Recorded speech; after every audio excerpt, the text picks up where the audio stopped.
All right, I'm back.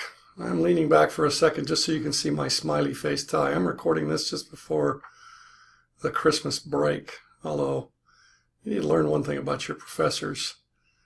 We may or may not take a break. So we're very lucky to have a lot of flexibility in when we can do things and what. But it's not like we're off. We have a bunch of things we need to get done, just a matter of when. So I'm going to take a little time off here. But I'm not exactly off between now and the beginning of the next semester. I'm not complaining. This is awesome. All right. We're going to put supply and demand together here just to give you that last little push in the right direction of being comfortable with the model and picking it apart and thinking about it and taking notes when you read your book, taking notes when you watch a video, and again, get rid of that highlight marker, or at least save it for something else other than learning things. All right, so let's see, which side are we going to be on? Okay, there we go. Okay, there's our model, and so we've got the same numbers on there before. We've got our $15 price there, although it's not as prominent now because, as you might have guessed from the other two videos, wait a minute, Doc, the $15 doesn't produce the same quantity demanded as the same quantity supplied. Yeah, that's right. Remember the quantity supplied, it's kind of small there. It's 130. Okay, and then the quantity demanded, that was over here at price 15, that was 80. See, if that were to actually happen, if the price were at a level above, okay, well, let me say that a different way. If the price were at a level where the amount that the people want to buy is not the same as the amount that the sellers want to sell to them at that price, we have what's called a market surplus, and if the price is determined in the market, the price will fall, and you'll see here that it falls to 13 because at that price, the amount demanded would be 100 and the amount supplied would also be 100. And again, let me emphasize that again. Supply is that whole line, right, that's labeled supply. Demand is that whole line labeled demand. The quantity demanded or the quantity supplied is a point on that line. And of course, each line has many points on it, and so each line connects many prices and quantity combinations into a line. All right, there's only one they have in common. We call that our market equilibrium price and quantity, right? Price of 13, quantity of 10 in this particular case. All right, so if the price is 13, the buyers want to buy 100. Oops, I did it again, wrong hand. Okay, buyers want to buy 100 tons per day, and the sellers are willing to sell 100 tons per day. The market clears, another term to keep in mind. Right? In other words, all that's put out there is taken, which is important because sellers can't be putting stuff on the market just for grins and not making a sale for very long, right? So if it just sits there, they won't make as many the next time. Okay? And likewise, the buyers are not going to walk away empty-handed. As you know from finding the consumer surplus before, most of the buyers value the product at more than the price shown to them. And so if at the price shown, say the 15 in this case, they want to buy more than the sellers make available. I know that wasn't the case at 15, but if they would bid up the price, right? Because they'd say, look, I came here ready to buy this thing at 15, and well, there's nothing available at 15. Maybe if I offer a little bit more than 15, some will be forthcoming. And see, that's what I mean. The competition will bid up the price. If the price happens to be below the equilibrium, which in this case is 13, say at $10, right? Take a dotted line, draw that out to supply. You get a number, what, around 60, right?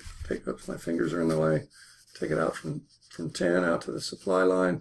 Down here, you get, getting that mirror effect again down to about 60. And if you take that 10 all the way out to the demand line, you get a number probably in the vicinity of the 130. That was the amount supplied at 15. Okay, so we'd have a shortage. Quantity demanded, frustrated buyers. Quantity demanded more than the quantity available to them. You can't buy more than is available to you, but you can get mad and offer to pay more, or be upset that the seller didn't provide as much as people wanted to buy at the advertised price. Right? You've had that happen before, right? Pick up the ad, look at it, ooh, good price, run down, buy it. It's already all sold out. Hey, how come you enticed me in here? they'll think, maybe they won't say, they'll think exactly.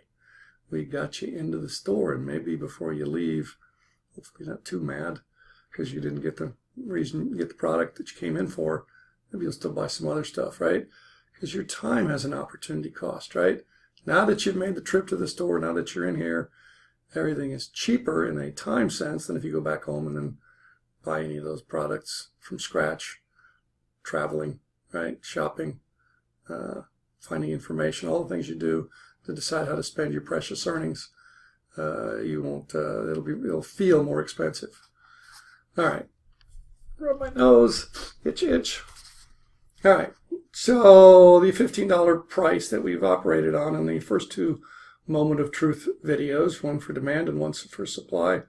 I hope you watch those, because otherwise, see, this is going to be the first lesson in, what's all this alphabet soup, or what's all these? I thought I could just go straight to Moment of Truth market, and never mind all that Moment of Truth supply or demand. Just go where they're combined. See, this will be your first case where you go, what on earth is going on here? What's all these lines and tons per day and dollars per ton? And Merrifield's trying to be cute with concrete examples. Yeah, I am. Trying to have fun. Fun never ends unless you let it. It's possible to have serious academics with sense of humor. I'm going to try. Life is too short not to enjoy all of it, including the work part. Okay, so the price will fall down until the quantity demanded increases and the quantity supplied decreases to where they'll meet, which they do in this case at $13. So now the total revenue, price times quantity, remember that from the demand video, 13 times 10, $1,300, right? Total value is consumer surplus plus total revenue. Okay, so you find the consumer surplus at a price of 13. That's 23 minus 13, right? Demand minus price is consumer surplus. 23 minus 13 is 10. 10 times 100 is 1,000. Divide by 2. Don't forget that. One of the wrong answers on the test is always if you forget divide by 2. Right? So 23 minus 13 is 10. 10 times 100. Right? Is that consumer surplus triangle up here. Okay? Not with 15 at the bottom now. Now the price is 13. Okay? So 10 times 100 is 1,000. Divided by 2 is 500. 500 consumer surplus plus 1,300. Now divide by 2 on the total revenue, right? The total revenue is this whole area here, 13, okay, times 100. Okay, it's not a right triangle, it's a rectangle. Okay, total revenue is 1,300, 13 times 100.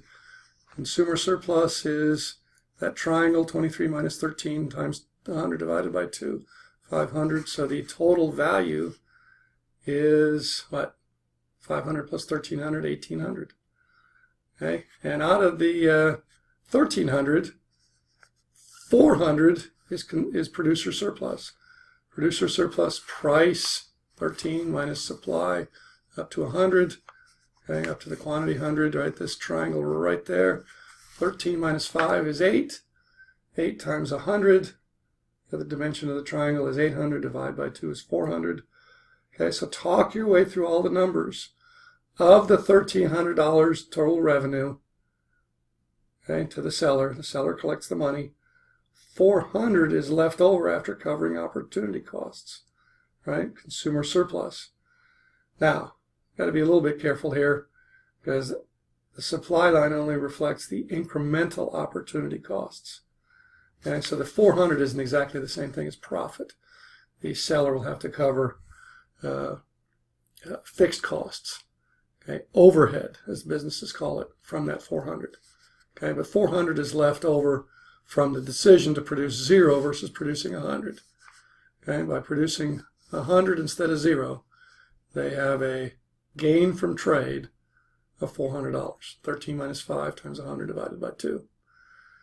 All right, so there you have it. Okay, supply separately, demand separately, and then put them together, and we learn if the price that we had in the first two examples was an equilibrium price, okay, and 15, no, that wasn't an equilibrium price. Quantity demanded and quantity supplied were not the same. By the way, when they're not the same, the smaller of the two is the amount actually purchased. Okay, so what does that mean? That means the that means that the equilibrium, in this case 100, quantity of 100, maximizes the gain from trade. For any price other than 13, the amount actually purchased will be less than 100. Right? So for example, if the price is 15, the buyers want to buy 80, and it doesn't matter the fact that sellers want to sell them 130, they're only going to buy 80 at that price. Okay, so some of the gains from trade, the consumer surplus plus the producer surplus, will be lost. There'll be a little bitty what's called a deadweight loss. And likewise, if the price is 10, the fact that the producer will want to sell about 100, the fact that the consumers will want 100 and about 130, maybe draw a dotted line over from 10, and the producers will want to only sell 60, doesn't help that the consumers want more than 60. 60 is all that's going to be available. It's all that's going to sell. So the gains from trade between 60, where 10 goes to the supply line and then goes down to 60, the gains from trade from there over to where this line where the lines intersect, those gains from trade, some consumer surplus, some producer surplus, will be foregone or lost, like sitting on the table and you left it there. Okay, and that brings us to the last point of this sort of introductory video. A lot of these things about deadweight loss, have I used that term yet? Well, I'm gonna. Gains from trade, we'll use those a lot. This is an introduction to them, and I deliberately threw all those at you because you have no chance of understanding them throughout the semester unless you do the basics in these graphs to understand what these lines and the points on the lines are all about. That's the main point here. Disassemble the demand line. Find all the things you can learn from a demand line: consumer surplus, total revenue, total value, incremental value, how many you can give away, what's the most anybody will be willing to pay, all that from the demand line. Once you're solid there, you're ready to get into some of that other stuff. Okay? But I'm going to toss it at you anyway to kind of let you know what's coming. And who knows, you may be fast. You may say, oh, wow, we're going to go spend several more weeks learning all that other stuff. I get it right now. Well, maybe you do, maybe you don't. Why don't we practice with it a little bit? But, hopefully you do get it all already. If not, hang in there. You will, as long as you're getting after these models and not in la-la land where you're pretending you're going to memorize something you don't understand. Not going to happen.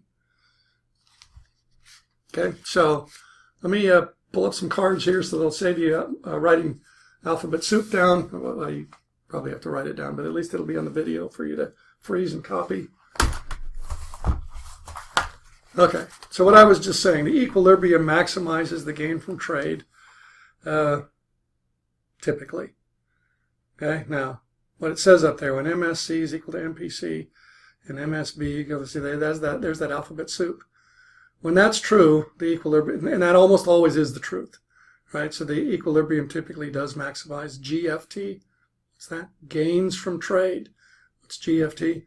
Consumer surplus plus producer surplus plus sometimes it has to include tax revenue because, well, we've got to tax something, so part of the gain from trade has to be taxed away and become property of the government to pay for soldiers and firemen and entitlements, all the things that the government does.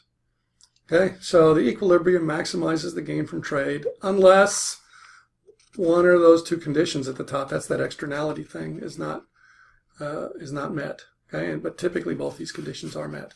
Marginal social cost typically is the same as marginal private cost. By the way, that is what yields the equilibrium. Equilibrium typically results from people pursuing self-interest, and that means that MPB is equal to MPC, characterizes equilibrium outcomes.